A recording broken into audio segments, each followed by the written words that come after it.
The rise of the investors. Investment and high spending has always been a part of professional football, and in order to compete, clubs need the best personnel. When Mamelodi Sundowns opened the financial floodgates within the mid-80s and 2000s, the league became an arms race to get the best available talent. Along with Kaizer Chiefs and Orlando Pirates, the collective big three of South African football were, and to this day still are, dominating in terms of domestic success. Now, while the two Soweto clubs in Chiefs and Pirates will always have the advantage of having the history and the prestige to attract good talent,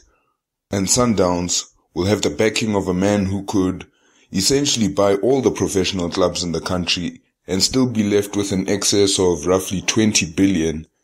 what of the other 13 teams? What can they do to bridge the ever-widening gap between them and South Africa's big three? Manning Rangers and Santos were the last and only teams to overcome the odds and win the Absa Premiership, but that was roughly 16 years ago, 23 for Manning Rangers. And that didn't last long, as they've since fell out of the Absa Premiership, with Manning Rangers becoming defunct. The likelihood of your average club becoming a force without substantial investment is minimal at best, and with the truth being that the potential financial burden of running a competitive club being too large for an individual owner, this has resulted in the rise of a new ownership model in South African football, mainly being investment groups and corporations. What history has shown is that the big clubs got to where they are by spending big, and history repeated itself when both Bidvest Wits and SuperSport United became Absa Premiership champions, proving that with large-scale prolonged investment, any club could become competitive overnight.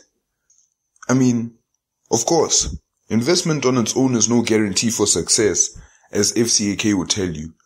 but through the sound management of parent companies Bidvest Group and MultiChoice, who have a combined 59 years experience of business, along with the respected Gavin Hunt, who has won 4 league championships and 3 domestic trophies with both clubs, both SuperSport and Wits were able to make the leap from mid-table to dark horses to challengers, then finally champions.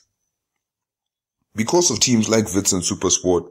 both the competitiveness and the quality of players within the league has increased, as the investor-backed clubs were able to compete with the big three for championship honors while preventing the insulation of top talent from just the top clubs to all the clubs competing within the Absa Premiership.